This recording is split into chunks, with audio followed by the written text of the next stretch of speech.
Hey guys, welcome back to an all new episode of a pro wrestling podcast with Matt and friends. I'm your host once again, Matt Kazakowski, and alongside me today is that cool guy, Shannon Davis. What's up, Shannon? Hey, what's going on, man?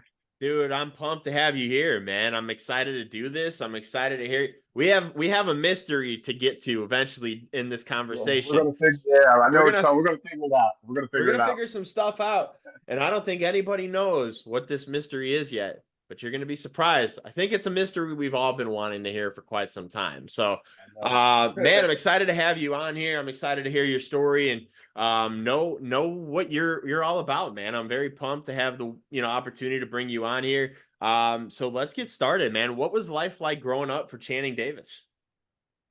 Man, I was. I'd say I was typical. I mean, obviously, we can see what I am. Black. I'm just alternative black kid. So I was an alternative black kid. I was always into things like superheroes. So I was reading comic books, Power Rangers, you know, Pokemon, Digimon, obviously wrestling. Oh, So absolutely. yeah, I'd watch all that stuff, and then I had my taste in music. Every I think alternative black kids introduction into rock and roll was Linkin Park at some Yep. point. So funny enough, I'll admit this now. And my introduction to rock and roll was not Linkin Park, and I say this proud today. Avril Lavigne was my introduction into rock and roll. She was my gateway musician. I love it, dude. I mean, Avril's so fucking, oh man, so Oh talented, yeah, so yeah. stunning, man. And she doesn't age a bit, bro. It's She doesn't, crazy. man. It's She doesn't. crazy. She's flawless. I will say, I mean, to me, she was more like that pop punkish to me, you Hmm. know? Yep. So she kind of, I would say the same thing, man. I mean, she was one of those top ones that really got me into that genre. Yep.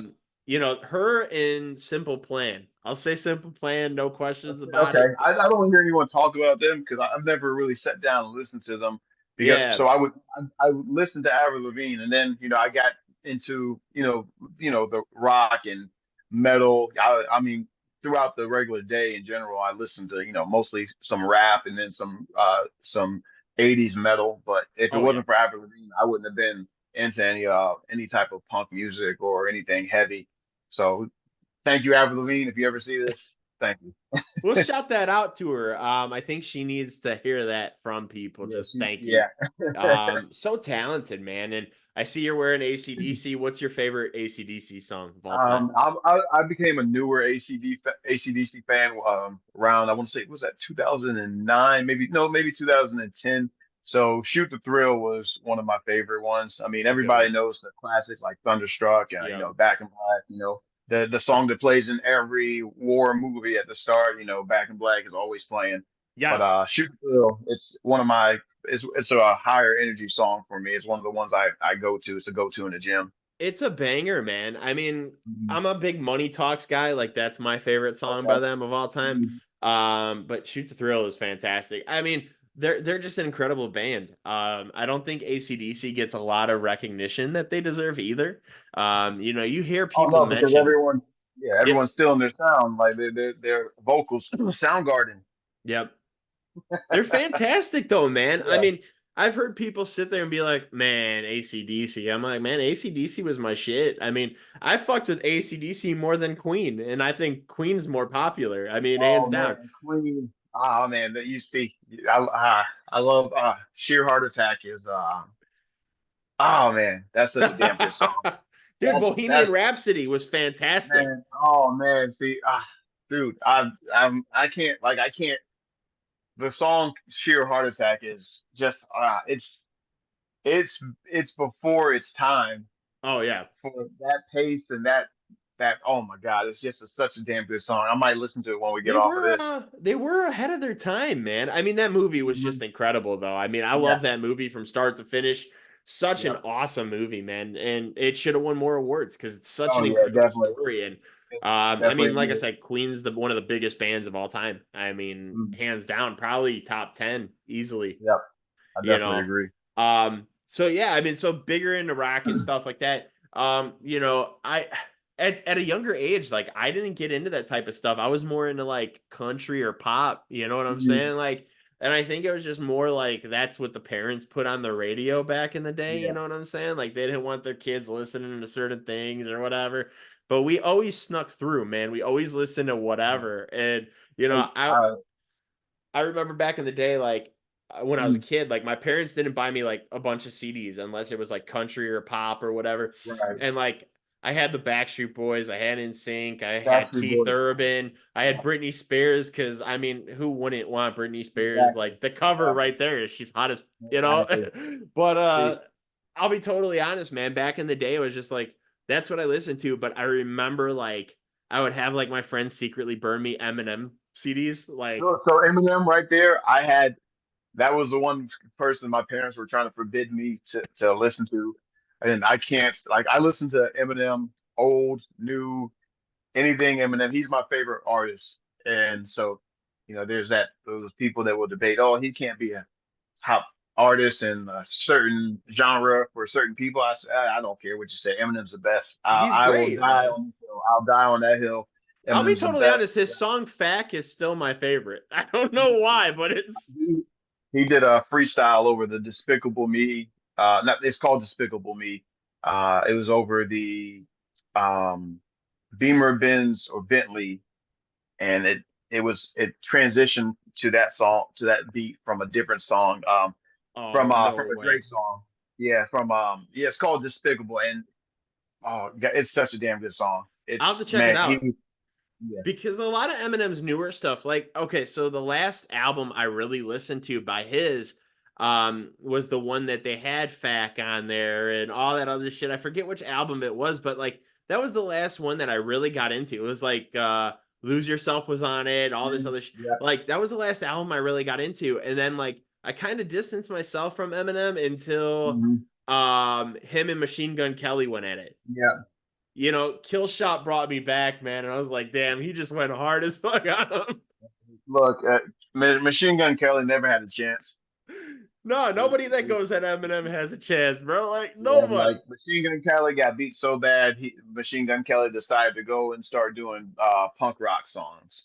I mean, he's That's back how to bad. doing rap now, but we'll see I, how.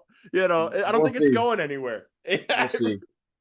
But no, so I mean that sounds like a pretty cool life, man. I mean, it seems like, you know, basics of how I grew up too. So I mean, 100%. I mean, wrestling was one of my top things. I mean, you know, I loved rock music because my dad listened to it all the time, Yep. like AC/DC, Kiss, you know, Black Sabbath, stuff like that. So I Yep. was a fan of that growing up too. Now I know you mentioned you were a fan of pro wrestling. We see it on your Instagram that you're a third generation superstar. Tell me a That's little bit correct. about that. So you grew up in the wrestling business, right? So Well, t- so technically I didn't grow up in it the way other generational wrestlers have grown up with it, which that's just unfortunate on my end because with both my uncles being, deceased, I wasn't being able to be like, hey, yeah, I'm going to go to the show, or I'm going to be yeah, backstage. I'm going to go to all the events. I didn't get that, but I've been able to meet a couple of, you know, um, older wrestlers, some legends and everything that knew my uncles. Um, I, not Bob Keller. I hadn't talked to him about that, but Arn Anderson and I had a conversation. He is in Charlotte, when we have training, and him being there with his son Brock and everything. It's always the great conversation because he just he talks, everybody just listens. And then I can't remember. I have him on my Facebook, but him and I, the NWA, the gentleman that ran NWA, and I'm about to get flack for not even remember his name. But him and he talked about how much my uncle used to eat and everything. I was like, man, that's just hearing all this stuff is always good. yeah. I'm hoping to be able to meet some other individuals that actually knew my uncles. Could share some stories and stuff, you know. And it's always a Exactly. plus that all right, you gotta listen to Arn Anderson, right? He might pull a gun out. Exactly. You know what I'm saying? Like Yeah, might pull the Glock out. scary shit, man. I was never afraid of Arn Anderson before, but when he pulled that out, I was like, man, that's the baddest dude of all pro wrestling right there. Like, Well, no unless it's shit's Brian given. Pillman pulling it out. Right. I mean, Brian Pillman, I think, was more like crazy fun. Like Arn Anderson, you're like, badass. You know, Yeah. like Brian Pillman. I mean, he's the loose cannon. You expected Yep. shit I like mean, just out of nowhere. You know, Arn Anderson was like, "I'm a four horseman. And I can use a spine buster, but I'm also going to use this piece right here." You exactly. I'm know? also going to use this. I'm licensed to carry, brother. Oh man, no, he's fantastic though. I mean, Yes. anytime you could get advice from Arn Anderson, I mean, he's such a legend. I mean, Yes. hands down, and I think everything he's done. I would hate to know that he's done with AEW because we haven't really Mhm. seen him much, and I feel like Brock's on his way out too. Right. Uh, you know, and I want to see Brock on TV more because I Hmm. feel like he's got so much uphill, and, Oh, I and love Rock. Yep.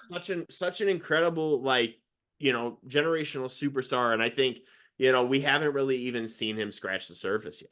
Yep. But I He's mean, great. anytime you could get that advice from Arn, man, I mean, what was one of the best pieces of advice that Arn has told you?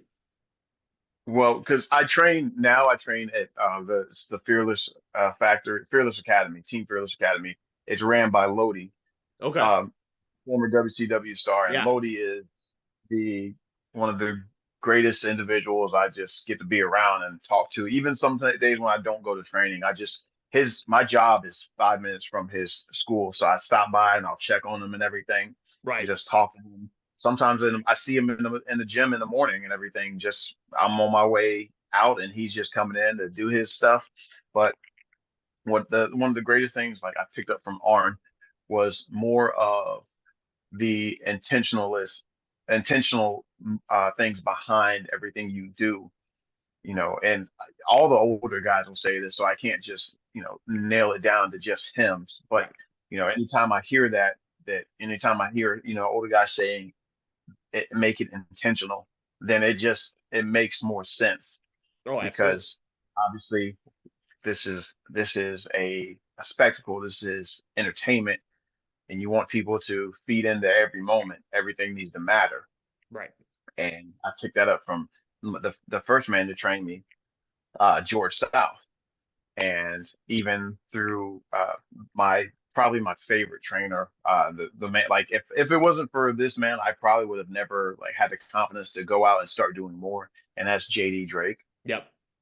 the blue collar badass. The And I chop just father I himself, bro. Oh my goodness, he chopped me last year in South Carolina. I had a shirt on for a run-in. I had like it was a run-in, and we all went to go beat the hell out of a guy. Right. And here comes JD. JD didn't tell me. I guess because I'm his student, he's just like, I'm gonna do whatever I want to you. And I turned around. I have a shirt on with material like this, so you think it's gonna cushion it. No, brother, it's not. That And shit he goes didn't right just through, do dude. that. He didn't just back. He chopped everyone traditional style. You know what he gave me? He gave me one of these. Oh, the open palm slap. And I asked him. I said, JD, what did I do? Uh, What did I do to you? He said, oh, nothing. I just felt like doing it for you, and I knew you wouldn't cry about it. But here you are crying to me about it. So I probably should have hit you harder.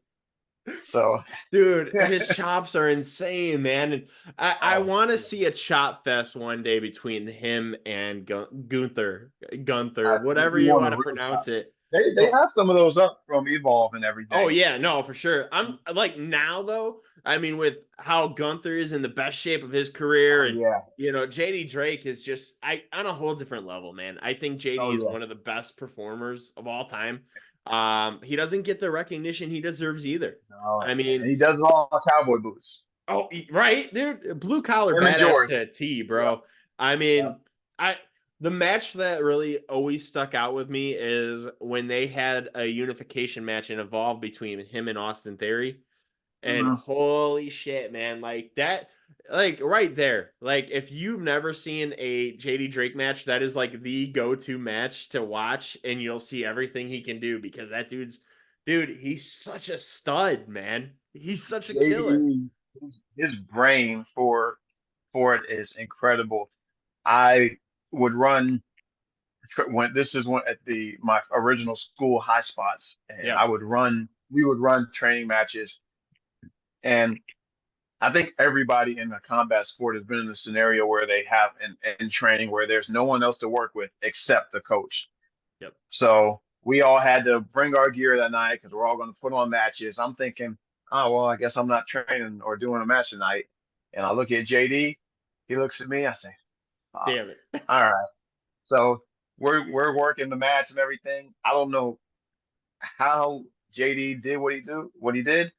I know it was supposed to be me giving him an arm drag, and next thing I know, I'm on the bottom, and he's done a complete, moonsault on top of me. I don't know how we got there. Yep. He whispers in my ear, I don't know how we got there, but that was good. JD's He just great, said, man. He's so oh man, he's great. awesome. He's I awesome. I talk to him all the time. Oh, absolutely. And you know what? I'll say this. Him and Anthony Henry, I mean, the Yeah. workhorsemen, absolutely Hmm. incredible. I mean, not just as a team, as solos. And man, if anybody is a true epitome of a workhorse, it's both those guys. I've never had Because the fortune. I've never had the pleasure to meet Anthony Henry. I do hope to get to meet him. It's at some point and everything. yeah. No, and they deserve it, man. I mean, they deserve it's so funny because when FTR fought them on AEW programming Mhm.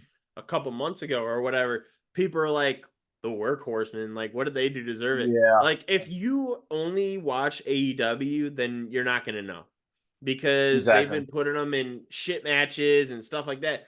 But if you know what they do outside, you know damn well this team is one of Oh the yeah. best tag teams hands down. And I'll tell you what, Anthony Henry is the only dude that has been on my show that literally did it from the gym. Epitome of a Oh yeah. workhorse right there. I mean, he went with it, man, and I give him so much credit because both those guys are such Oh studs, yeah. man. So Oh yeah. incredible, and Yeah. they deserve the world. They deserve those Yeah. They opportunities. do. They deserve tag team titles. Dude, DPW, where they were Oh doing yeah. their incredible Hmm. shit. I have faith that one day AEW will will reward them Oh for yeah. their hard work. And I'm cool with ROH. I mean, I'm cool if they win Mhm. the ROH Oh tag yeah, titles, definitely. but they deserve a mainstream title run at least once. Yeah, You they know, deserve. I hope so. there's so many tag teams that didn't deserve a title run and they got it. And not just AEW, but career like promotions in general, TNA, Mhm. WWE, like there's been teams that are like not even teams that they don't deserve shit. But you got a team like Henry and Drake, who Mhm. absolutely phenomenal. And hands down, if that's one of the guys you get trained by, damn well your chopping game is on point Oh because yeah. Yeah. I love it, man. And you see so much stuff there. It's absolutely incredible. But I mean, you've been trained by a lot of names out there already. Like we talked about a couple of them. We talked about Lodi, who I truly believe is one of the best character minds Oh in yeah. professional wrestling, and Yeah. he's such an underrated talent too. You got the legend George South, like you mentioned, Mhm. JD Drake. You also were trained by the ageless one, Caprice Coleman. Yes. Yeah, but that's Another another guy I talk to every other day. I talk to him all the time. so incredible, man. And I love the CNC factory when him and Cedric were doing their thing Oh in yeah, that ROH. was yeah. That's when around the time I first got started. First started training this around Super the time they were incredible. doing that. Yep. They super incredible. And I'm hoping like we don't see the end of his career anytime soon. I know it's probably winding down. But I mean Caprice is such an underappreciated performer. Hmm. But the next one we're going to talk about here is somebody that we've talked about a couple times already, and that's Caleb Conley. Oh Um, man, David Conley. Caleb, dude, he's such an incredible performer, hands I'm down. gonna say it right now. Me and a couple of my friends have talked about it. Caleb's best, top five in the world, top 10 in the world. Normal. When he's pissed Yep. off, he's number one. When he's Yep. pissed off in the ring, he's the best on the planet when he's mad. He's Oh, already, yeah. and at least in my head, maybe I'm biased because I was trained by him and everything. Even though he doesn't talk to me a lot, he doesn't really talk to me unless I see him and everything. But top five in He's the world when he's mad. He's so good, dude. And a lot of people don't really. So I know a lot of people like are wrestling fans for sure, but Mhm. there's most of them that don't really pay attention to the indies. You know what I'm saying? Yeah, Like, and if that's you that's don't one of the know problems. Yeah. if you don't know guys who have really stepped foot in like ROH or PWG, like the top indies in the world, then you're not Hmm. going to know like guys like a Caleb Conley. And that's really upsetting because he's such a talented performer. and he deserves the friggin' world, man. I mean, such an I, underrated guy, and he works anything given to him. I mean, oh yeah, hands he's down. incredible. You He's know, incredible. the Caleb with the K thing, like that he did with Madison Rain and Oh yeah, the photographer who gimmick. Yeah. yeah, I mean, dude, he killed it. I mean, he killed Mhm. it. Hit, to Neil Dashwood, Madison, dude, fantastic. He was incredible. But I mean, he doesn't get the recognition he deserves. No. So what was it like training with Caleb? I know you mentioned that he's easily top 10, and if he's pissed, he's top one. Yeah. He's up there for me too. So Training with Caleb for me when I was getting started, obviously because I didn't, even to this day, I still don't know anything. I just, whatever someone's telling me that knows what they're doing and knows what they're talking about, I listen to it and just apply it to either a match or just regular life scenario. So obviously it was rough for me because, like I said, I was chubby guy, out of shape, not able to keep up with anything. So Caleb had his drills, and I think I think coaches in general have things they do, or any type of job, they have things where they need to weed out the people they don't think are going to be around. They right, don't they don't think, hey, this might not be for you. Maybe something else is for you. right, So I was never consistent with training. I'd go to like one night of training, then yeah, I wouldn't go for like 3 weeks. Then I'd go back and back, blah blah blah blah. Then at some point, I can't remember what it was. I think it was around 2017 when I started taking the gym more seriously. I started taking my physical capabilities more seriously, yeah, all that. right. And then I'd ask Caleb about, hey, what can I do to not be so gassed and everything? He's like, the best thing I can tell you is cardio. Obviously, I'm sitting here thinking there's a way to cheat cardio. Like, yeah, there's got to be a way to cheat cardio. Yeah, of course there's a way. Yeah, cardio. Who needs cardio? So You're in the I ring, you're started. running around as it is. I'm thinking like, yeah, I'm just going to run not that much in a wrestling match, right? But no, obviously I was wrong, and let's just take time to acknowledge the fact that I thought that's how it worked. But I started doing more things, and Caleb's drills and the training. I would when I would go to the gym, I would go to gyms that had artificial turf that I can do more movement on and kind of emulate some of the things that he was doing. Right. So I just stuck with that, and I was consistent with it. And I was going to training every night they had training. Hey, they got training this week, all this week. Hey, I'm going. Then I'd still be going to the gym after training or before training, and I just kept sticking with it. And I would ask him every other time, like, hey, anything else that I can do to improve with the cardio? He says, nope, you know what you're doing. Just keep doing it and stay consistent. He's pretty straightforward. Yeah. It's no like extra pieces with him. He's just straightforward, and he's like, "Yeah, just fucking do it." And that's the best part about it because I think every trainer I have, they all have their different ways, and it all works for different individuals. And all my trainers, the way they've given things to me, I can take it either way, whether they're saying something straightforward or giving me bits and pieces on how I should do it.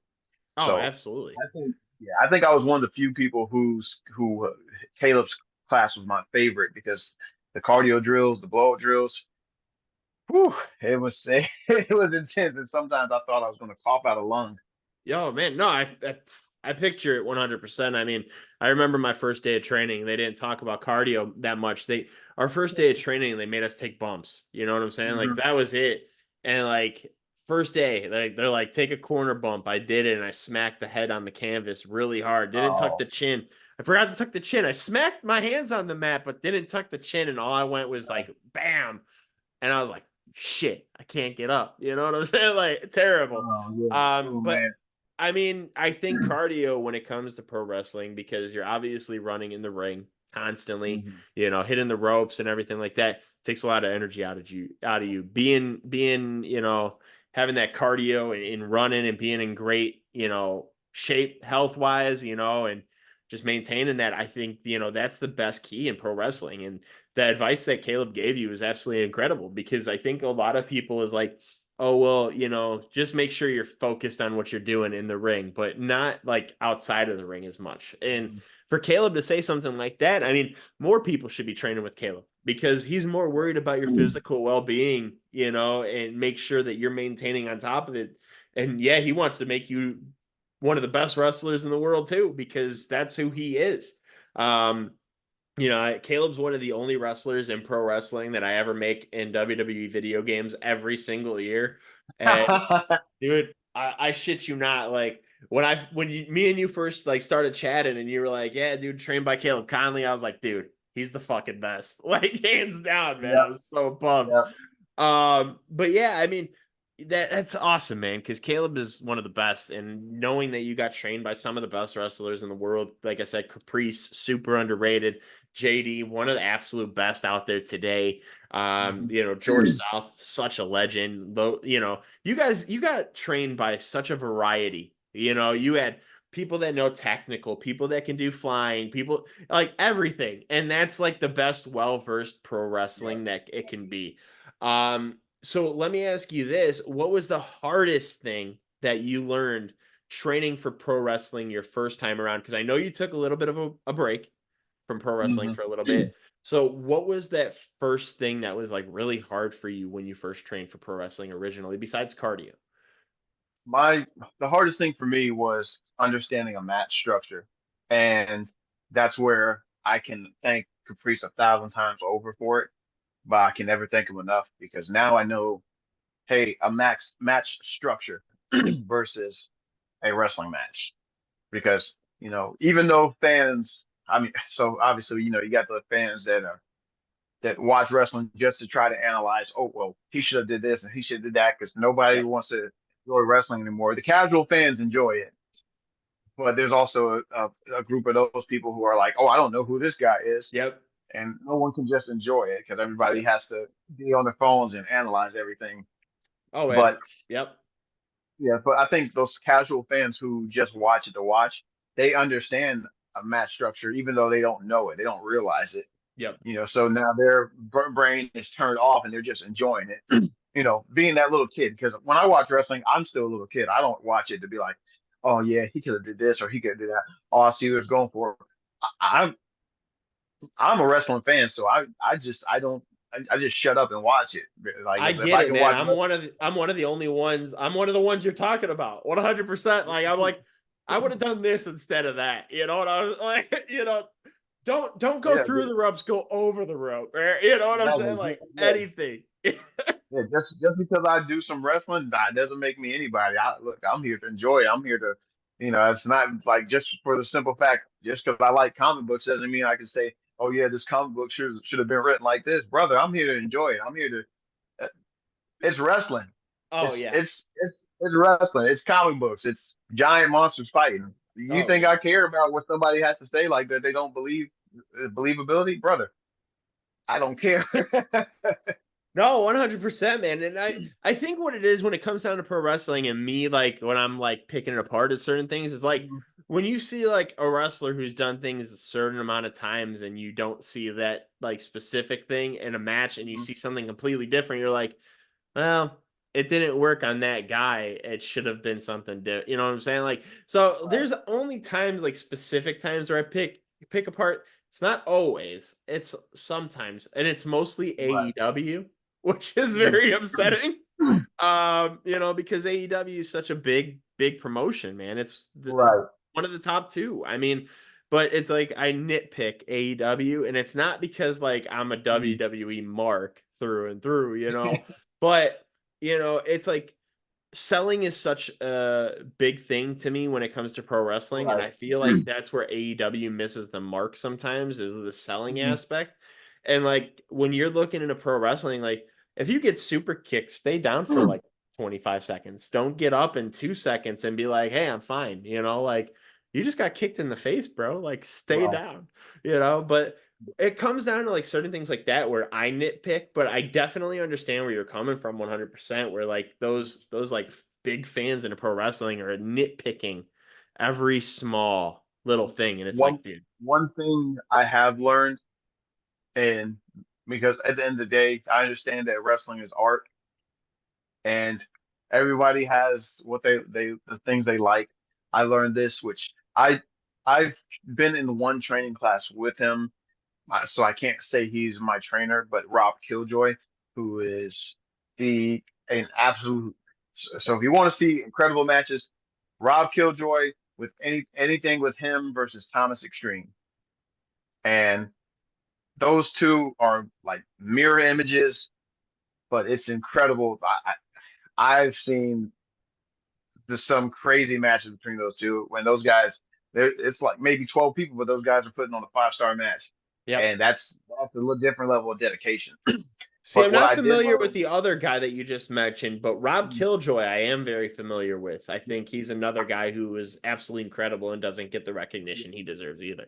Thomas Extreme is a man that you say, Thomas, we're doing a Canadian on the concrete tonight. He's like, okay, where do you want me to take it? It's like, no, brother, you were going to give it to me. Oh, no, no, no, I'll take it. Thomas, his name is Extreme for a reason, and Yep. him and Killjoy, their matches together, they can go anywhere and have. They never do the same thing, which they face each other like 1,000 times, and somehow they don't do the same thing. Which It's is always more fun. I don't know how they come up with it, but it's incredible.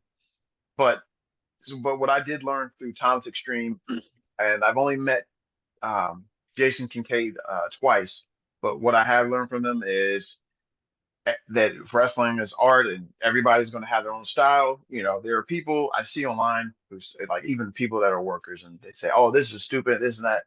You know what? You can have your opinion, you can talk whatever, say whatever you want about it. If whatever you do is draws people to your product, perfect. If this person has something, if they do flips and that draws them, cool. If Yep. another person does technical or powerhouse or striking and that draws somebody, that's fine. Because at the end of the day, there's at least two people that everybody that someone likes from every promotion, Oh and yeah. that you can be like, yeah, I'll sit there and watch it. Me, I just have a wide variety of people that I enjoy watching. I have my favorites, but my favorites aren't on any television right now. Yep. So No, and I get that 100%. I think what it comes down to it, and this is because I've been such a fan of pro wrestling for so long, mhm, is you get different lists when it comes to pro wrestlers. You've got yeah, the greatest professional wrestlers of all time, but then you've mhm, got your favorites. And I think a lot of people misinterpret both of those because when right, you say like, oh, dude, so and so's the greatest wrestler, they're like, oh, that's your favorite wrestler, then you're like, no, it's not. Like right. the greatest is because they are so well crafted, so well round. Like they learn their craft from everywhere. Like if people ask me who my favorite wrestler of all time is, hands down, Shawn Michaels. Hands Okay, down. yep. You know, I'm a big JT Dunn fan too, so like I tie him, and I don't think JT gets a lot of credit he deserves because he's another Right. guy who's on the indies that has never been to like, you know, the ROH standards like full time or PWG. So like people look at him and they're like, "Who's JT Dunn?" Like if you're not in his area of where he's wrestling, you might not be familiar, but he's absolutely incredible. One of the best wrestlers That's of all another time. reason. That's another reason people should go out and support the local shows. Oh Because yeah, you support the local shows, then then you're helping some exposure to other individuals that are at those shows. I see a lot of 100%. I see a lot of guys I know that definitely deserve to be on a bigger platform, and Yep. I believe eventually we'll get to a bigger platform. Yep. It's just more exposure the better. So, Oh yeah, no, and 100%. And I think the best work to do, and I've noticed it with some of your stuff that you've posted on Instagram, is like cutting promos. Even if you're not like doing it like behind the behind scenes and having somebody asking you questions like one on one, Mhm. you're cutting your own promos, and that's one of the number one things when it comes to making a good wrestler is the way they talk. And like I think that's what's awesome about what you do is you post those match promos about like, hey, so and so, I'm coming after you, I'm coming after your title, or I'm gonna do this, I'm gonna kick your ass. Like you do your thing. And I think that's what kind of gravitated me towards your style and your look is because you have a cool look, you have a unique look, which is awesome. You know, you don't see the kind of style you are, you know what I'm saying? Like Mhm. the attire, everything, you don't see that as often. So that's pretty sick. That's what stood me out to you and then the way you talk when you cut your promo. Like those are two out of the top three things when it comes to making a great pro Right. wrestler. But there's so many wrestlers out there from the indies, like the main locals that, very surprisingly so, you don't get like huge draws for like it should. And it's because of promotion or anything like that, obviously, at the end of the day. But like, I just went to a local show and there was so many guys there that I was like, man, that dude has everything that there is to be a fantastic pro wrestler, and he's going to get a shot to shine. And you could tell me, I could tell you right now and be like, hey, have you ever heard of James Creed? And you'll be like, who the fuck is that? You know what I'm saying? Like, because if you're not familiar with local wrestling, you're not going to be familiar with these people. And I feel like that's what sucks, is because there's so many great talents out there that don't have the right eyes on them. And it's so hard to branch out because there's so much pro wrestling in the world now that it's absolutely incredible. It's absolutely, awesome to see. And that's where I love doing this, is because like there's so many guys out there that deserve to share their story, and this is what I want to do, is bring this to light, like your story, being a family of pro wrestlers, having your uncles do it, and hearing your stories about Caleb Conley and stuff, like getting the way you got trained, and just to see where you're at now is absolutely incredible. Getting back into what you're doing, absolutely Right. nuts. But I mean, end of the day, like I said, man, there's so many like local wrestling shows, and people need to go out there and like you said, Yeah, you support them. Yeah. support them more. And I think that's what needs to be done, is because the best thing about AEW that they ever did was AEW Dark and Elevation, Oh yeah, because the local they brought talents are shine and they everything. brought guys out, man. Like, you've seen JT Dunn there, you've seen Caleb Conley there, you've seen so many people on Dark and Elevation, and obviously it was like only 3-minute matches and it was jobber matches and whatever. But you looked at that guy and you're like, I've never seen that person or that girl, and you're like, okay, let me watch her. And then like you Yeah. get hooked just on that 2 minute, and you're like, I'm gonna go look at more matches. And I think that's where that logic came into play, because that was fantastic. But Yeah. back to like what I was saying, is about like, your list. You have like my favorite is Sean and JT, but I think the greatest wrestler of all time is Alex Shelley. Um, you Oh know, yeah. Oh man. Yeah. Yeah. hands down, He's up there. Yeah. you He's up know, there for me. he from day one learned his craft from like Japan, Mexico, the States. Like, he learned it from everywhere. And like he just gets better, man. It's nuts. And like it's so funny because I had Kurt Angle at number one for the longest time, and now he's at number two because I start Did to you have learn. Kurt Angle or did you have Perk Angle? Kurt. Oh, you got to have Perk Angle at the top. Yeah. You got to have perked out Kurt Angle is a different beast. Oh man. Kurt, Oh dude, man. he's fantastic. Kurt is absolutely TNA Kurt Angle. TNA Absolutely Kurt Angle. nuts. TNA Absolutely Kurt Angle. nuts. The Uh, one thing I'm talking about, I would want to see. I want to see 90s Shawn Michaels versus TNA Kurt Angle. oh, dude, give me that match and let it fucking just go for like 45 to an hour. Give me an Oh Iron man. Man match of that and we'll call it a day. Like, it doesn't have to be anything else, just them doing, they could do headlocks for all I care, but it'd be fucking Oh incredible. Because like you said, man, different kind of an animal, absolutely intense. Like, you give me like 95, 96 Sean, and we'll call it, and we'll just be like, dude, perfect match. Rewrite oh man. history. Absolutely incredible. Their match that they had at Mania was great, but I just to love this think match. of what they can do when they were in the best times of their career, like, dude, mind blowing. I mean, Exactly. people do shit on Kurt for, taking that loss in his last match to Baron Corbin. I don't want to take anything from Corbin because I'm a big Corbin fan, but Right. I like Corbin. man, end of the day, 100% agree. TNA Kurt Angle versus 90 Sean. Whoo, give me that, dude. That's a Main, dream match. That's a fantasy match right there. main event, right? Take away the Bret Hart Iron Man match, that would be number one. Like, hands down, Oh God. Kurt versus I Sean, can see it now. absolutely.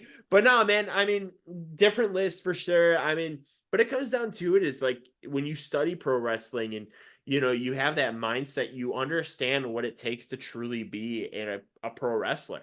And I feel Mhm. like that's where guys like JD Drake and guys like Caleb Conley and Caprice Coleman and Lodi and George South, I feel like they were so talented, but didn't have the right eyes on them.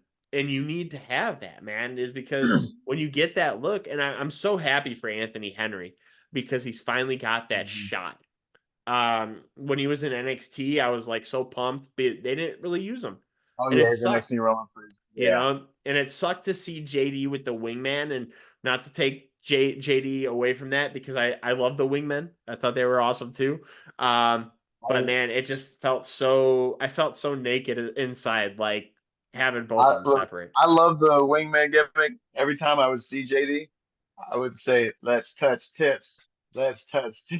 But I did like enjoy the run. But Yeah. I'm glad to see that JD is able to do his workhorseman gimmick Yeah. in Ring of Honor and AEW. Oh, he deserves it, man. And to show what badass, because I think the workhorsemen, even though it was fun to watch, or not the workhorsemen, the wingmen, even though it was fun to Mhm. watch, we didn't get JD at his full experience, his full Right. extent. And I feel like now with ROH, he's putting on his matches again, and people are like, that's the team right there. You know, the match Mhm. that they had with FTR was absolutely incredible too. There Um, were comments of people saying, "Yo, where the hell have these guys been?" yep, I'm like, brother, you've been missing out. There were more positive comments than negative comments, and I yep, like to see that those people are like, "Yo, there were people saying, "Yo, book them every week. What is yep. going on?" I'm like, "Yeah, They're they so definitely need to see underrated. this." Yeah, So underrated. And I feel like the match with FTR, when they first came out to the ring and stood face to face with them, I feel like people were like, who the fuck is this? You know, we know right. who they are, but why? But I think the match they had with the FTR was like, I regret what I said because now we're here and this is absolutely incredible. And they're And it killing it. worked for the location too because they did it in North Carolina. They had the Yep. match in Charlotte, so Yep. the crowd was all behind both teams and everything. Yep. Absolutely nuts. But yeah, no, I know we were just talking about a little bit ago, like what the first like real hardship was your first time of training for pro wrestling. When you took that leave of absence, and then you went back to the ring, what was the hardest part for you to get back into the ring? What was that relearning like? I'd say I wouldn't say it was relearning. It was more of picking up where I left off because funny thing is when I did take time off, I'd come back and George would be like he would like, "Where you been at, buddy?" And then I'd get back in the ring, I start doing things, and he was like, "Oh my God, that was great. You need to take more time off." So he's like, "You need to start taking more time off." Yeah, that was so great. Oh my God. Oh, We're gonna do it absolutely. again because it's probably a fluke. And but then I started deciding. I said, I remember I talked to one of my other friends. His name is Mike Ballard. He goes by Movie Mike, and I started asking like, "Hey, this is before him and I became as close as we were, or as close as we are." So I'd ask him about the other classes, and I said, "Hey, you know what? I'm gonna come to one of the other classes." I started going, and I kept being more consistent with it, and I think I was the most consistent with it. So we were training during the pandemic. Right. And I think that was the most consistent I'd ever been. I mean, we're in the ring wearing face masks and running all these crazy drills with Caprice. It was that was staying in that was the hardest thing. Staying in that mindset was the hardest thing I had to do Oh, because I was absolutely. still building up until I decided to have an actual match and everything. Because I've in life in general, I've always been gun shy. I've always been worried about taking that next step, whether it's been with my education, in my current career field, or just day to day life, or if I'm like, you know what, make it a large stuff like that. Like I'm always worried about, man, maybe I shouldn't. I'm always, like I try to be conservative, but then I Right. started realizing, look, I'm not gonna get anywhere sitting here, pussyfooting around it. I need to just go straight for it. So I started being more consistent. And I was actually, uh, even though they gave me, a lot of my friends gave me, that confidence to get into the ring, and hey, you need to go ahead once you get your first match over with, then everything else will start coming. So, Right. she's like a sister to me. She's like my older sister, Savannah Evans. So Okay. she's Yeah, I know who that is. Yeah, yeah. 100%. So her and I. yeah, her and I, we talk every couple of days and everything. I'll send her a silly message or whatever, and send her like a picture of my son or whatever, and we'll talk for a little bit. Sometimes I see her and everything, but she was one of the people who gave me the confidence to get in the ring. A good friend of mine, Joe Venisi, he's like a brother to me. Rayhan Anteas, who was not getting off my ass until I got into the ring. Like he was bullying me to get into the ring. So I always like I got to thank him for that. But he was like, no, you got to get in the ring. You got to have a match and everything. So Oh yeah, no, eventually definitely. so without without them, I probably wouldn't have gotten into the ring. And like without JD, I wouldn't have the confidence to be looking for other places to go work and trying to further myself and where I'm at. Oh no, 100%. And I feel like guys like JD because they've been on TV, and I feel like, guys like Lodi or who've been on TV as well. And, you see a lot of these guys who have been television ready too. They are probably some of the best trainers in the world, especially when it comes to that too, because they can get you ready for just about anything, whether it's high flying, technical, if you're a submission expert or, whatever style you want to be in the ring, or if you want to build your character or you want to be TV ready and know where to look for cameras. Like I feel like with the trainers you've had some of the best trainers in the world. And it gets you ready for that aspect, and having partners who are training with you and people that motivate you and stuff like that. That's absolutely incredible. I think everybody in pro wrestling needs those people, to have their back and to push them when they're feeling like, I don't know, man, I'm done. Like Yep. I think that's the biggest thing. And when it comes to pro wrestling, that's what you got to do. And I know there's many wrestlers that have been like, on that same path as you, was where they wrestled for a little while, took a little bit of an absence, came back. Um, at the end of the day, if there was any kind of advice you would give to any pro wrestler that is taking a break right now and wants to get back to it, or is planning on taking a break and wants to go back to it eventually, what kind of advice would you give those wrestlers that need that away time to get back to where they want to be? I'd say definitely more of just the wait time is needed for anything, whether you're wrestling at the gym, a full-time job, from friends. Don't feel guilty for taking time away because the more the burnout is real. I've noticed that because I outside my shoot job, I work in the medical field. I'm a medical assistant, and I've experienced the burnout. And burnout plays such a key factor in everything. You can mess up on anything. So whether it's from me dealing with a patient chart or some medicine to me in the ring, missing a cue or not posting right or not spotting somebody. I all I can really say is I know it sounds scattered and everything, but all I can say is take the time off when you're thinking about it. The moment that Absolutely. that the moment it gets in the back of your head, I need some time off. Don't even think about it no more. Just take the time off. Oh no, I wouldn't have put it any better myself. Sometimes you need that break. Yeah. Sometimes you need to get your mindset, especially when you have shoot jobs, especially when you're doing stuff like that. I mean, there's a lot of wrestlers that have been in the medical field as well, and I give thank you for what you're doing, man, because it's absolutely incredible. But I think there's a lot of wrestlers that want to just keep going because they feel like, they might be on that verge of tipping their peak. And I feel like that's the hardest part, you know. Yeah. With that, I can say that, you know, personally, I'd say don't make okay, wrestling can be the love of your life, just don't make it the the only thing in your life. Because you do that, you're going to alienate people. You're not going to have anything, which you hear it in the promos and even like in interviews where people say wrestling has always been there for me, Yep. and it always will be. So you Right. can step away, and wrestling's going to be there when you come back. Oh, You know, especially for, 100%. I could especially for not the put people that who are better. younger. Yeah, for the people who are younger and feel that this is all they have. Invest in yourself outside of wrestling. That way, worst case scenario, you always have your ass covered.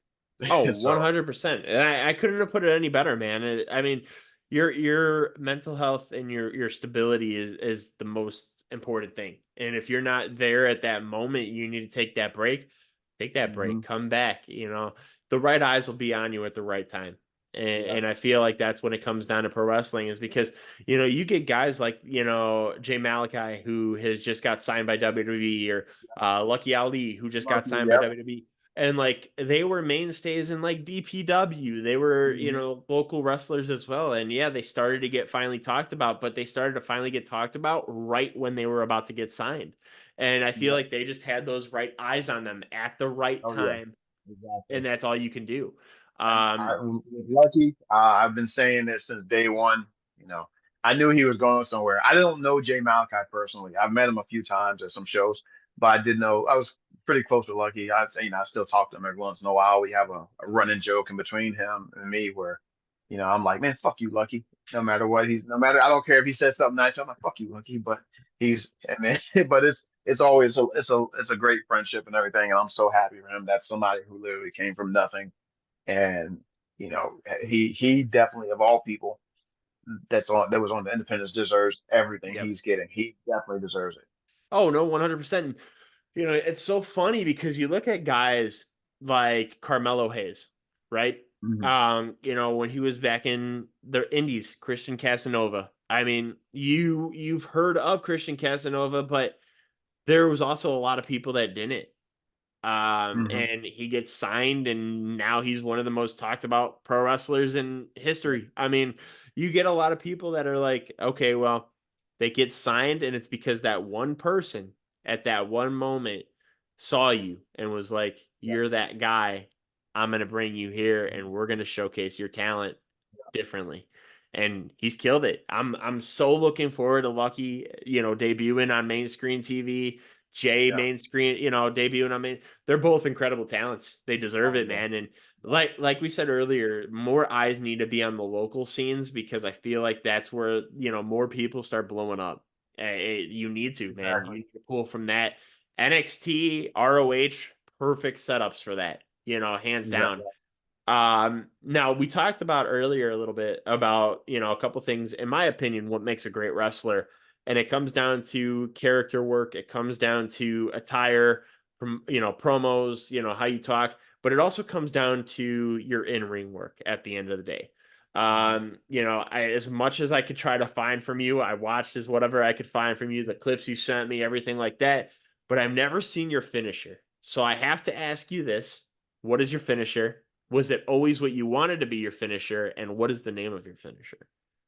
So I have some different setups for finishers. Because most of my moves are submission based. So the only actual move I have now that's a move like an impact move is the Oshigoroshi, Okay. and after that I take the motherfucker's head off with a euro to the back of the head. Yes. So I have and seen that. yeah, so and no one's ever called on what it was on commentary, the euro to the back of the head. I wish that they would get it right, but I call the euro to the back of the head bites the dust. And I just love it when certain people sell it because they sell it like Luke Fury, who's taken it several times. I love him. He sells it each time like he's been shot in the back of the head, and I love I love it, dude. That's awesome. him. I wanted my finisher to be a Gazo bomb, but I don't have the this. I know that I have strength and I'm strong, but am I strong enough to hoist that 350-pound man? Yep. Probably not. I'm I'm probably not hitting the 300-pound man with a Gazo bomb. So I kept it more realistic, and everything else is just more submission based. One of the moves I do is, which I even surprised Caprice with the move in training a few times. He thought it was a figure four leg lock, but it's a figure four knee bar. It's uh it's used mainly in MMA fights and everything, and a lot of Right. my submissions just because I watch so much tape. I don't watch tape from pro wrestling. I watch tape from combat sports Right. for transitional holds and everything. And I got a pat on the back from in a seminar from Bobby Fish from that. Just That's awesome. he's the MMA guy, so he's super cool. He was super cool. Um, but I do have one I've been using lately. It's like I said, the figure four knee bar, and I haven't come up with a name for it. I'm still thinking about it. Originally, I was going to call it the Cairo Clutch because I was using my son's name as my work name. That's But awesome. now, but now I had to come up with something else. And originally, I was going to call, if I could get people up for the Gaza bomb, I was going to call it the Cairo bomb. But I was like, yeah, I got to figure something out. I got to be able to do something that's consistent. So Oh no, I'm sticking definitely. with the submission stuff for right now. No, definitely. And I think the submission is the easiest bet too, right? Because you can hit it on anybody. Exactly. Submissions are perfect, man. Especially when you have a sick setup for it, right?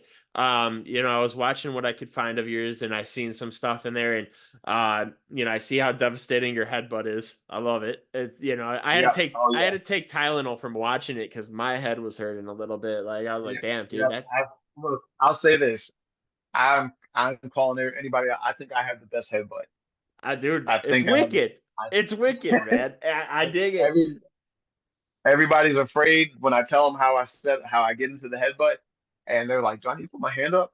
I said, you can. I'm not gonna hit you. You do I what you said, you do, bro, can. but I got this. Yeah, trust me. But Like, it's trust me. devastating, man. It's devastating. It is one of the better headbutts that I've seen, especially your standing headbutt. Like, incredible. Like, it makes it look legit, especially when they sell it. It's the Yeah. best chemistry there. But one move that I've never really seen before, and I seen it in one of your matches that I was watching, is like a reverse jawbreaker that you hit. So I can't take credit for that. I stole that from Lucky, but everything else I added was me. So I've seen Lucky do it a few times, and I was like, you know what? Every once in a while in the match, I'll do a move from one of my friends, and I'll just for a shout out from them. Yeah. And that was a pretty big show. We had like 300 people in attendance and everything. So I said, you know what? I'm gonna do something to give Lucky a shout out. So I did the jawbreaker, neck breaker, and then Yep. I added the rest of my stuff to it. Um, so I can't take credit for that. That's something that Lucky came up with. Even my one of my closest friends I've known since kindergarten, Zay Vega, him and I used to have a tag spot where we would both use one. He would use the neck breaker. I would use the jawbreaker to transition them into like something else, like a double suplex. Right. Uh, we're like, hey, let's give Lucky his flowers tonight. Just shout him out and everything. Oh, absolutely. And I mean, it's so cool because I've never seen that before. And I mean, there's some stuff that I've watched of Lucky Ali, and everything Mhm. like that. I mean, I'm not 100% familiar with him.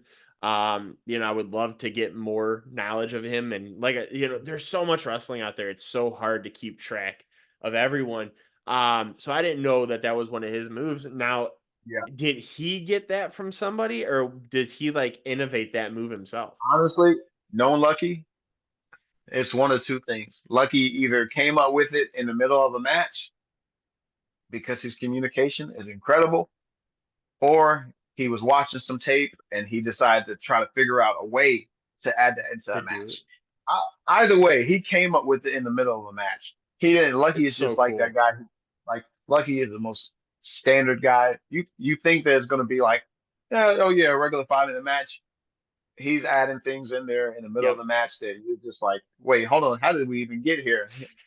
So that's how great he is. From what I've seen of his band, he's absolutely talented, and I'm so Oh excited yeah, to see what he does in WWE because oh obviously yeah, WWE waters some stuff down, but they yeah. still make you Hopefully, cool. yeah. I'm looking forward to what he does, man. I'm very nervous about what his name's going to be there. We'll see. Hopefully it's not Mustafa. Dontavius Chester or something. I don't know. Hopefully it's Call him not Dante. Mustafa Ali Jr. or some shit like that. We might get some shit like that. Who knows? But I mean, I'm so excited for him and Jay to get there, man. I'm so excited. Oh yeah. What is his name? Brogan Finley's about to be there too, which is Yeah, gonna be super cool. But man, I'm so stoked for Lucky, and I'm hoping that that reverse jawbreaker sticks, and we get he'll it in do it. WWE video games. So then that way, when I make Channing Davis and video games later on, I get to You use can add him. that to my move set. Yeah. Oh, absolutely, man. So I seen your post not too long ago about Billy Kidman's theme, Oh man. and I want to Yeah. talk about this because it is one of the greatest theme songs of all time. Yes, it is. Yes, it Um, is. So so were you always a big fan of Billy Kidman? Were you more of a yes. fan of his theme song? I Tell was me a little bit about what so made that post come up that day. Like, were you listening to it out of nowhere or what? so I have these random thoughts throughout the day, and it's funny that we're also talking about this because just yesterday I was scrolling down TikTok and somebody posted his Titantron on the in the algorithm, and I said, "Yo, Big Brother is listening." And I just remember the other day when I made that post, I was just watching. I was getting ready to go to the gym, and I'm a regular human when I listen to music. I have like my gym funk, I have Yep. rap, and I have rock and roll. Every once in a while, I'll listen to a WWE song. Yep. And when I was getting out of the car, that I was playing that song on the way. I was actually playing that song on the way to the gym, and then I was thinking, "Damn, this song is fucking hard." I said, who the fuck gave Billy Kidman this? Who told Billy Kidman, yo, you're gonna come out to this absolute fucking banger, man? Yep. And he's like, and nothing against Billy, but you don't expect him to be coming out. That's the last person you expect to be coming out to that Right. song. Like, It damn, that sounds like song. somebody's about to come out from the streets or some shit, like, and beat the shit out of Exactly. you. I'm like, Billy there's no way. Kidman's not that hard, dude. Like, I'm like, man, I would expect. First of all, I regret not getting this picture. Carlito, we both had our hair out at the same time, and gotten those comparisons with my hair out before. I should have had it. I should have got that picture with him. But I would expect Carlito to come out with something like that Yep. over him. Even Paul London or RVD with something like that. It's just such a Yep. good damn theme song. It's such a good Damn. damn theme song. Dude, and I remember when he first started playing it too, and when he first got to WWE and he started playing. But I think the best part is when he started his heel run and that song was playing. It just gelled so well together. And I don't think It people did. put two and two together until he went on his heel run.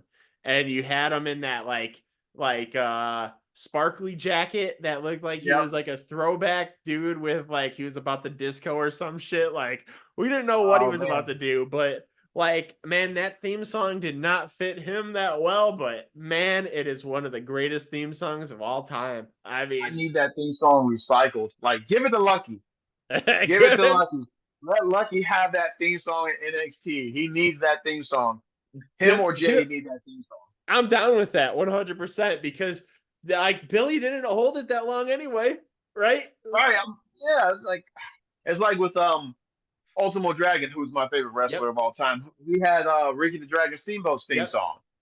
yep, And I mean, a lot of theme songs got recycled and everything. Like Vince McMahon giving, Funkasaurus that yep. theme song, or Ernest somebody call him Miller's, Mama. yep. Yeah. So, oh man, they need to recycle some of those theme songs because they're too good to just sit in the archive and not be used. Well, it's so funny because, and I just realized this not too long ago, back when, the so-called beginning of the Divas Revolution or Women's Mhm. Revolution started when, you got Sasha on the main roster, you had Charlotte on the main. They did the team bad, and it was Sasha, Naomi, and Tamina. Tamina. Did Yes. you realize, and I didn't realize this before either until a few months ago, did you realize that their theme song was the Street Profits theme song? No. Are you Yeah. serious? Yes. I didn't know that. Like some of the words are changed, but it's the same exact song. I'm Like gonna have to look this up later. so weird. And I didn't realize that. And I was like, dude, this song might not have worked for Team Bad, but it goes hard for the Profits. And I Oh was, man, I'm gonna have, damn, I'm gonna have to look that up now. dude, it's so weird. And I was like, nah, there's no really. And I'm listening and I was like, holy fuck, same song. Like, no shit, dude. And I was like, nah, this can't be. And yeah, it is. It is, man. But Uh, dude, 100% agree. If we can get that song on one of those two guys, make it go hard. I mean, look at Lucky. He already wears the the headpiece, or the do-rag, yeah. rag, on his head, do rag on his head. Give him that song would go so hard for him, bro. Like, Oh yeah, I can see Lucky walking out with it now. He's just say, oh god.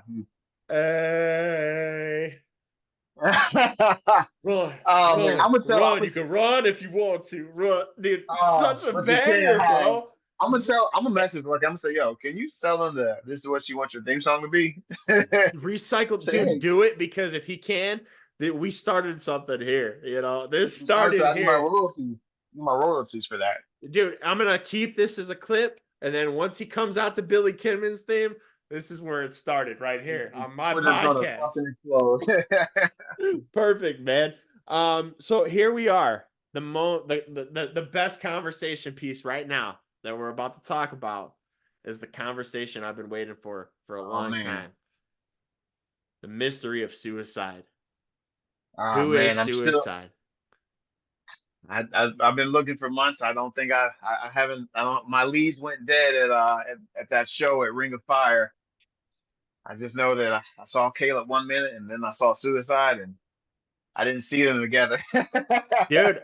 And it's so cool because I'll be honest, man. And end of the day, like obviously, any people that were fans of TNA or Impact know who Suicide is. I hated the TNA video game back in the day, but Suicide was cool as shit. There was Oh so yeah. much fun that you got to do with him, and you were just like, he's so cool. And then when he brought the character was brought to life, and I think it was Daniels originally behind the character, right? I think it was Mhm. Daniels originally, and then we had Kazarian behind it, we had TJP behind it, we've had Caleb Conley behind it. There's been so many names that have been behind the Suicide guy, and we haven't figured out who it is now because we've seen indie shows recently say Suicide's going to be there, and we don't know who Mhm. it is. And this has been a mystery that we've had for quite some time. And we've had our conversations about who it is. And like you said, we haven't seen Caleb him in the same place, same time yet, and for God knows how long. But what if it's actually Channing Davis and you're just not given the secret? You know, if I could do half the things Suicide did, I'd be wearing the mask right now. I'll say this. There was Suicide and Caleb Conley did team up at a show later towards the end of the summer last year. It was ACCW, Caleb and Suicide versus I think it was I want to say Whiskey Business, Okay. but that was a pretty good match and everything. That was pretty good. I don't know, but for some reason Suicide didn't go to the top rope as much as he normally does for whatever reason. I'm not sure why. Well, I'll be totally honest, seeing Caleb Conley team with Caleb Conley behind a mask would be really cool to see. I mean, he's got a twin brother somewhere, man. I mean, it has to, Somewhere right? he's got to. But no, man, Suicide was such a fun character. I mean, the Mhm. name might have been not appropriate for kids, but Yeah. dude, Well, then again, we had Sabu, we had Homicide. yep, We had Sabu being called homicidal, genocidal. Then we had actual the wrestler Homicide. So yep. I mean, dude, Homicide. How damn good was Homicide? How good is um, Homicide, bro? Shit, he doesn't get one of my talked about friends, enough. his brother looks exactly like Homicide. Exactly, Nuts, dude. exactly. He's so damn talented too, bro. Like, and it's so Yeah. crazy because Homicide can do literally everything inside that ring, 100%, and just not give a fuck and make a fucking banger of a match all the Man, time. that's old TNA was definitely different. That's what I was watching more over the older WWE Yep, around that time. I was trying to like no, I can't remember if they came on at the same time, but I was definitely like watching, staying up for Spike and late at night to watch it, yep. and then kind of watch on Thursday nights or try to watch SmackDown and everything. SmackDown's always been my favorite brand. Like I just Oh prefer it yeah, more than I don't know why I prefer it more than Raw. I guess SmackDown makes me think about like Thursday and Friday nights, like, hey, no school after Friday weekend. and Yep, everything. yep. Yeah. No, So, 100%. And I think I agree with you on that aspect. I will say this, man. I love TNA. TNA was fantastic. Early day TNA was great. I will say that I've never missed WWE for TNA back then. There was one time that I ever missed WWE for TNA, and it was when Rob Van Dam versus Styles for the world title. oh man, I, AJ Styles, oh god, like dude, that's AJ incredible. Styles is on my Mount Rushmore. He's on my Mount Rushmore. Dude, so good. And in the shit that he used to do, the running angled moonsault over the top rope, like, dude, Yeah, insane. he's Insane. he's he's so good. I like he's in my top five, but he's on my Mount Rushmore of the top four. Yep. And I I watch his stuff all the time. Like if I'm not watching Ultimate Dragon stuff, I'm watching AJ Styles stuff because I'm trying to figure out a way. Like, man, I got to be able to. I want to be able to be as fluid as he is. Not even just Oh do the yeah. moves, just be as fluid as he is. And he's so You know, he. good, man. AJ Styles, Oh and the fact that he's in his 40s, mid to late 40s yeah. now, and like still going at the level he's going, incredible. I was so looking forward to him finally getting new tights, instead of wearing those black pants because I just wasn't feeling The it. But hot man, topic. yeah, yeah, yeah, yeah. I wasn't feeling it, man, but Styles just doesn't scream, let me just wear black pants. You know what I'm saying? Like he has to have his logo somewhere there. And like but dude, I've been a fan of Styles since he was in Air Paris back in WCW, and we all knew he was going to be something special, and Oh I yeah. mean, Then he here had he his is. debut on wasn't Heat. He debuted on Heat also at some Yep. point. Yep, against the Hurricane. Mm-hmm. Dude, incredible. I He's mean, so good. hands down, probably easily top 10 for me. I mean, not top five for me in either list, unfortunately, but Mm-hmm. top 10 hands down in both lists, easily. I mean, great, one of the greatest of all time, one of the best of all time. Um, One of my favorites, like I said, I mean, I wish he would bring out the spiral tap a little bit. I miss it. Oh yeah. Oh man. Fantastically done. We see Wes Lee doing a version of it, which Mm-hmm. is great, but I don't think anybody can hit it as flawless as AJ Styles. Just just put that out there. I mean, fantastic. No, you're not. Um, You're not wrong. no, definitely. So now what is next for Channing Davis? So right now, my next step is to get some merch going. My plan is to have some merch by the summer. I do Okay. have a cousin who's a great artist. He actually drew up my gear. Oh, My really? cousin, he freehanded my gear and everything. And people at High Spots, brought it to life. And I do plan on getting more gear designed like that with different palettes and templates. Well, my next step is to get some stuff like some shirts designed, Yeah. um, and just and try to push some merchandise and try to get further out. I want to be able to. I've wrestled in Georgia a couple times. I want to get back to Georgia. I want to try to get to Texas sometime this year. My goal overall is to wrestle, overseas. I'd like to wrestle in Mexico or Japan, Right. No, but definitely. first stop, yeah, first I stop think a is lot of Texas. people, I think a lot, Texas is like the biggest state right now in pro wrestling. Hands Yeah, down, no question. I think Texas is blowing up so much bigger now with everything that they have. Texas is a huge state, and you just got so much going on there, man. And I think it's absolutely incredible. that's I think, actually Texas is actually one of the state where they had the Texas Wrestling Hall of Fame. My One of my uncles, he is Luther Lindsay. He is in the Texas Hall of Fame. oh, He's in the really? Texas Wrestling Hall of Fame. Yeah, he Okay. was really really popular in Texas. That was one of like his territories that he worked in a lot. He's actually so now I'm gonna put my uncle over because I want to talk about him real quick. He's actually the one guy. He's Stu Hart had a picture of him in his wallet. Really? Yeah. That's so cool. Yep. That's awesome. So, I mean, your uncle's obviously wrestled a lot of big names then at that point. Yeah. What is the biggest name your uncle's wrestled against? Luther, the biggest name he wrestled would have been Luthez. No There, shit. Okay. there's a picture. Yeah, there's a picture of them in the lockup and everything, like traditional lock, not traditional lockup, but tester strength lockup. All right. Which my goal is to recreate that image with somebody that I can do that with. And Side then by side. yep, side by side, because you already see me throwing the drop kick in one side by Yep. side image. Then yeah, my other uncle, Sylvester Ritter, Junkyard Dog. Um, I mean, who didn't he wrestle back in the '80s and everything? So Yep. so many names. I don't think I could. I'd say the biggest name was Ric Flair. I know there's a segment where he beat up Rick and ran Rick out of the ring. That's awesome.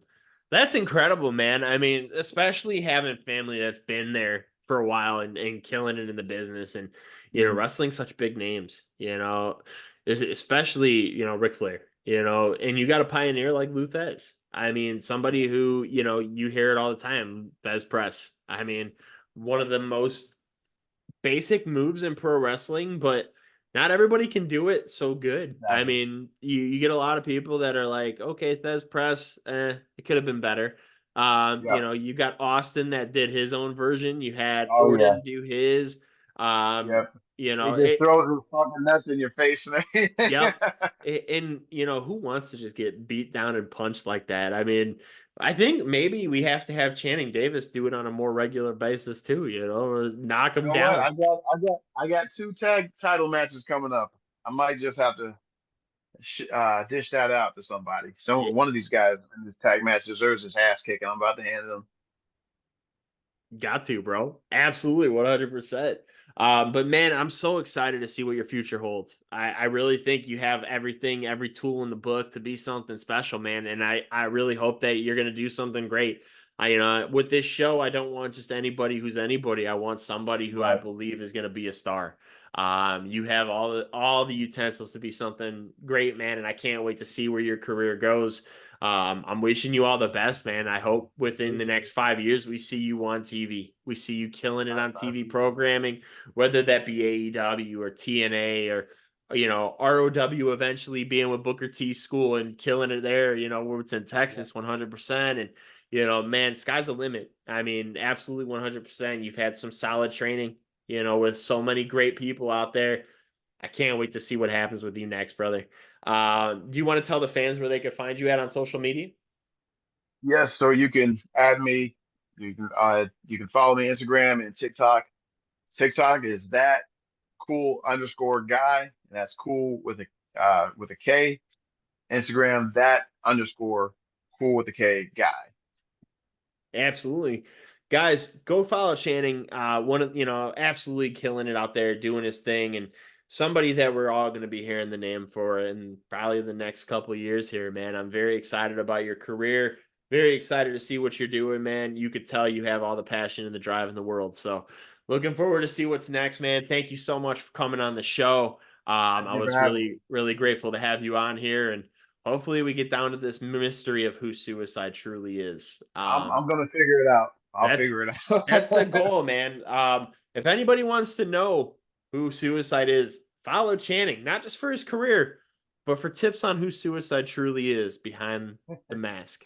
Channing, thank you so much for coming on the show, man. It's been a pleasure having Thank you you for on having me. here. Hopefully we could do this again in the future, man. I look forward to Yes, hearing very from you much. again. But guys, until next time, I was your host once again, Matt Kazakowski. This is Channing Davis signing off, guys. Take care.